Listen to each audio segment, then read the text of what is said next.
Hello guys, ఎలా ఉన్నారు?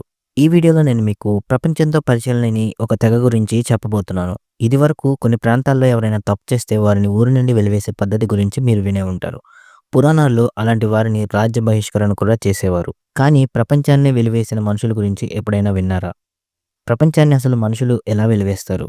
వెలివేసి ఎలా జీవిస్తారు అనే సందేహం మీకు రావచ్చు. కానీ ఇది నిజం. ఆ మనుషులు ఇప్పటికీ ఉన్నారు. వారు దాదాపు 60,000 సంవత్సరాలుగా ప్రపంచానికి దూరంగా బ్రతుకుతున్నారు. విశేషం ఏమిటంటే వీరు నివసించేది భారతదేశంలోనే. ఈ తెగ ప్రజలు మనుషుల్ని హత్య చేసినా ప్రభుత్వం ఏం చేయలేదు.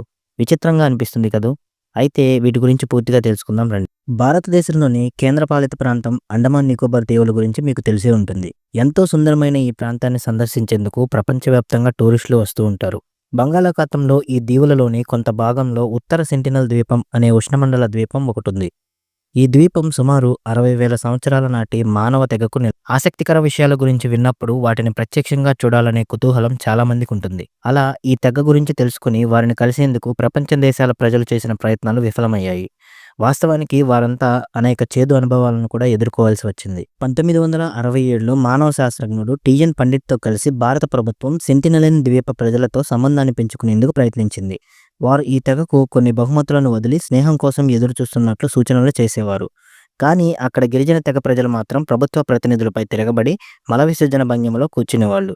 ఈ భంగిమ స్పష్టంగా వారిని అవమానించడానికి ఉద్దేశించబడింది. మళ్ళీ 1970లో పండిట్ బృందం మరోసారి ఆ ద్వీపంలోని ప్రజలను సంప్రదించేందుకు ప్రయత్నం చేసింది. వారితో స్నేహపూర్వక సంబంధాల కోసం ప్రయత్నిస్తున్నట్లు సూచనలు చేసినా వారు నమ్మకుండా దాడికి ప్రయత్నించారు. ఈ తెగ ప్రజలు కొన్ని వేల సంవత్సరాలుగా ఇక్కడ నివసిస్తున్నారు. వారి ద్వీపంలో లభించే వేట, పండ్లు మాత్రమే వారి జీవనాధారం. ఈ తెగ ప్రజలు ఎప్పుడూ బయట వారితో సంబంధాలు పెట్టుకోవడం కానీ, బయట ప్రాంతాలపై దాడులు చేయడం కానీ చేయరు. ఎవరైనా వారి ద్వీపంలోకి ప్రవేశించినప్పుడు తమ భద్రతకు ముప్పు వాటిల్లుతుందనే భయంతో దాడులు చేస్తూ ఉంటారు. ఈ ప్రజలు ప్రపంచానికి దూరంగా ఉండటం వలన అనేక ప్రకృతి విపత్తులు, అంటువ్యాధుల బారిన పడి తుడుచుకు పెట్టుకుపోతున్నట్లు తెలుస్తుంది. ఈ ద్వీపంలో సెంటినెల్ తెగ 300 నుంచి 400 మాత్రమే ఉన్నట్లు అంచనా. నా ఈ వీడియో గనుక మీకు నచ్చినట్లయితే లైక్ చేయండి, షేర్ చేయండి, కమెంట్ చేయండి, సబ్స్క్రైబ్ చేయండి. పక్కనే ఉన్న బెల్ ఐకాన్ కూడా క్లిక్ చేయండి. Thank you for watching my video.